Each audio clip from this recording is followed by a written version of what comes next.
Howdy folks, and welcome back to No Guarantees. Today I'm going to be going over everything you need to know to swap Apple Carplay, some 4x6s, and a soundbar into your YJ. So here's what I'm working with. I got a TJ soundbar off of Facebook Marketplace that already has some 4-inch kicker speakers in it for 40 bucks. I've got these kicker 4x6s I got off of Amazon for 55 bucks.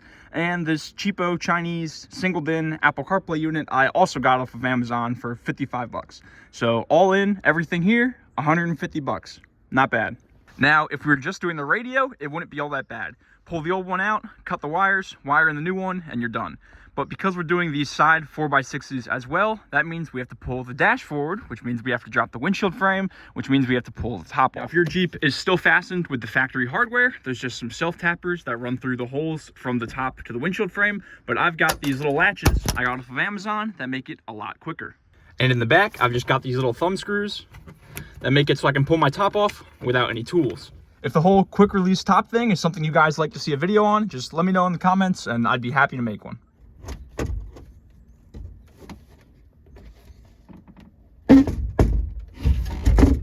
Next up, you got to pull at least these 3 bolts out of the visors to let them drop down so you can separate the roll bar from the windshield frame. I've already replaced mine with some flathead screws, but I think the original ones were T20s.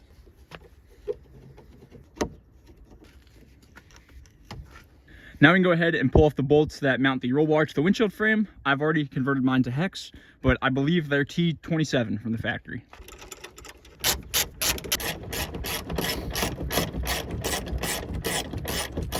Now we can pull out this bottom bolt, which I believe originally is a T40, but mine's a 9/16. Now we can go ahead and drop the windshield. If you've got some original hinges in yours, they tend to be stuck. So don't be afraid to spray them down with some PV Blaster and kind of work the windshield back and forth until you can get it sitting down on the hood.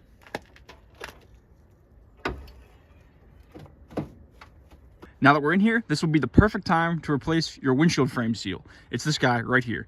Fairchild, from my experience, makes the best one. I've never had any issues with theirs, but a lot of other companies have fitment issues, and you're having to stretch it, you have weak spots, and all that kind of stuff. So spend the extra money, get the Fairchild one, and definitely do it while you're in here. Everything's already down. The same thing could be said for your hardtop seal, both the front seal and down the sides. If I was smart, I would have bought one before doing all this, but I didn't even think about it until right now.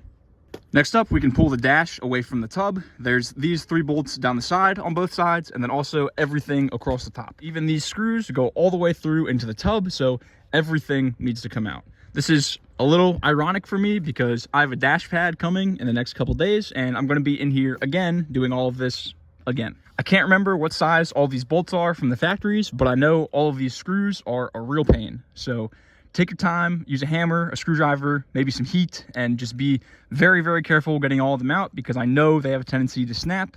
Just be careful with the heat because your dash pad is plastic.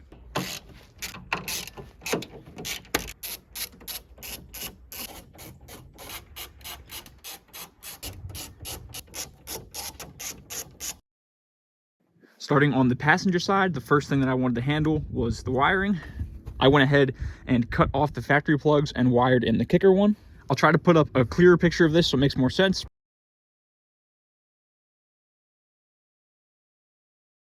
We're on the front right, so the positive is purple and the negative is blue with red tracing. So that's how I wired in this extension harness from kicker that comes with the speakers. If I had the stuff to do it, I would have preferred to wire some spade connectors onto the other end of this and then use this as like a jumper harness to go between the factory plug and the kicker speaker. But I don't have any spade connectors for this small of a wire, so this is the way I had to do it.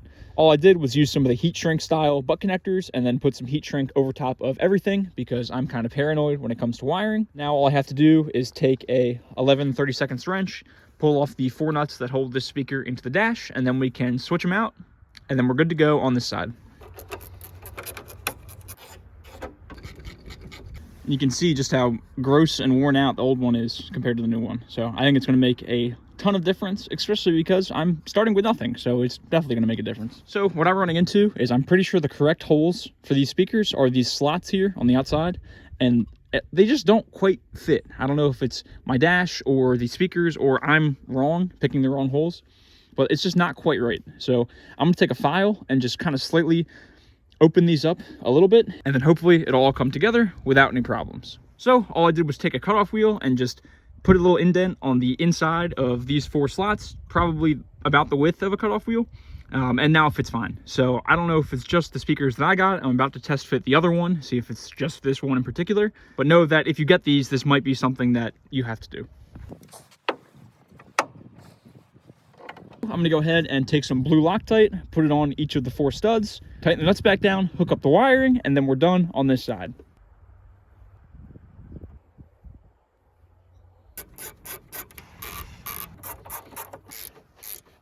Another thing I forgot to mention at the beginning is when you're taking stuff off to pull the dash out, you also have to pull off this piece that goes above the steering column. It's the indicator bezel, I guess. And you just have to do that so there's enough room to pull the dash forward. I didn't think about it because I've already got, you know, half my dash disassembled anyway. This is for all the fools and non-believers that say the driver's side speaker is the hardest project ever on a YJ.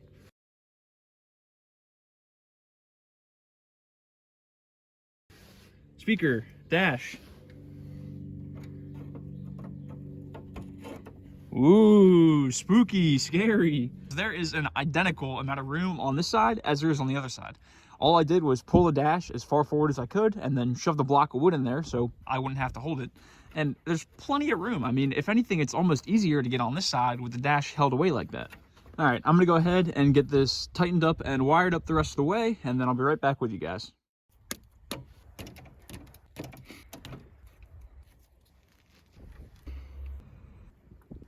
This lighter sucks. So that's exactly how I did the other side, and that's how I plan to do every wire from here on out. So I'm not going to physically show myself making the connections. You guys kind of get the picture. Butt connector, shrink the butt connector, and then I put heat shrink over that, and then I cover the entire joint in heat shrink to try to just keep everything together and make it look a little nicer. So now we've got the new 4x6s in the dash. You can go ahead and put all of this back together. Personally, I'm going to leave all of this apart until the very end, just in case I forget about something, or I'm missing something, or I need to move something around, or anything like that. Now we can go ahead and take care of the other 2 speakers on the sound bar. And this should be relatively easy. I've just got to sneak the sound bar in up onto its risers, get some 1/4 bolts with washers on them to bolt it all down, and then we'll worry about wiring later.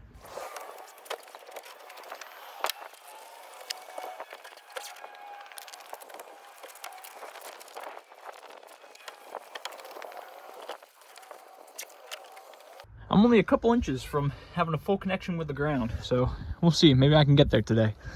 But I did go ahead and get the sound bar all the way in. The mounting holes on the TJ are way farther apart than the ones on the YJ. The ones on the YJ I can maybe fit my fist between. The one on the TJs are like here and here.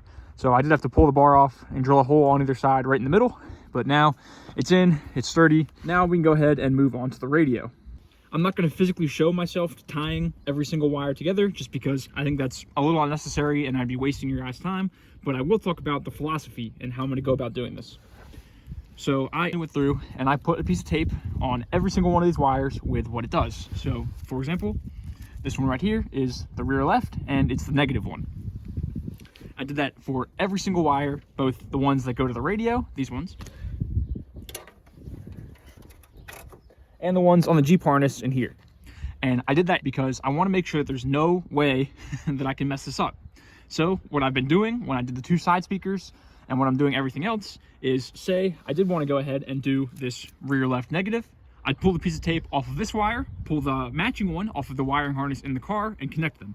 That way there's pretty much no way that you can mess this up. Now you'll notice down in the car harness there are 3 wires that I'm not using. There's an orange and white tracing, and a black. On the original Jeep, the 2 wires are used to light up either the buttons on your radio or the actual screen on your radio, depending on when your headlights are on and off. And then the other wire, the black wire, is used for a power antenna, which I don't have and don't plan on using, so I'm not worried about that.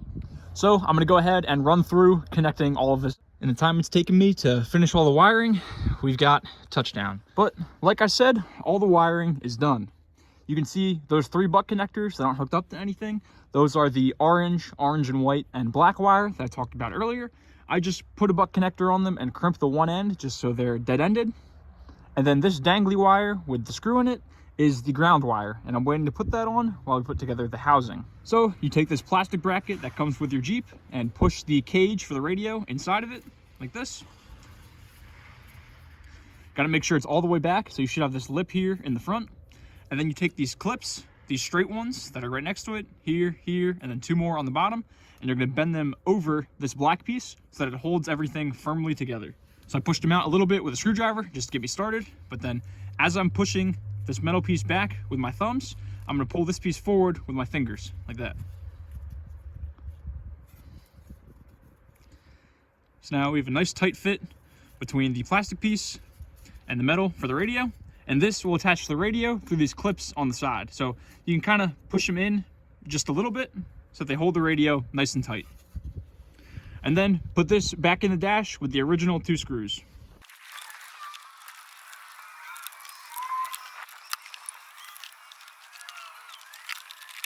There we go, we're all in, we're wired up. You can see mine has this wiggle room here. That's perfectly fine. That gets taken up by the dash piece that goes here. I'm just leaving my dash disassembled right now while I paint everything, but eventually when I put that back in, it's not gonna have any play left in it. So all that's left now is to put everything back together. I'm not gonna go ahead and video most of that unless I come across any problem, because it's just the opposite of everything we did to take this apart. So I'll be back with you guys at the end when we can see how everything sounds and sign off the video. All right, I'm all wrapped up and everything's working. Dome light works, wired in to the courtesy lights and the other dome light. I've got some royalty-free country music playing, so all the speakers work, the Apple Carplay works. Everything seems to be good to go. The reason, the sun went down is I just spent the last hour trying to figure out why every time I plugged in my courtesy lights, my dome lights, whatever, every time I plugged them in, they would just immediately turn on. And I really figured I had a short to ground, because the way these work is when you push in the striker, it opens the ground, and then when you shut it, it closes the ground and the lights come on. So I figured I had a short to ground somewhere, and I chased it for like an hour with a multimeter, but all it was that my switch was on. So I must have bumped it with my leg or something when we pulled the dash off, and yeah, so that's an hour of my life I'll never get back. But at least everything is working. I need to figure out a way to get rid of these ugly glowing lights. I thought that I did by not wiring up one of the wires, but apparently they're still there. So I'll figure something out when it comes to that. The other thing I don't really like about this unit is the CarPlay is not Bluetooth. It's only wired. And if I upped my reading comprehension, I would have noticed that, but I just kind of glazed right over it. The one in my other car is Bluetooth, which is really nice. As soon as you get in the car, they connect. This one, on the other hand, it's you have to plug it in, which is fine. I charge my phone all the time when I'm driving, so it's not a big deal. But just something to consider if you're looking at getting the same one. But that's going to be all for the day. Now that the sun's down, we're back into the single digits, and I'm kind of tired of being out here. So, thank you all so much for watching, and I'll see you next time on No Guarantees.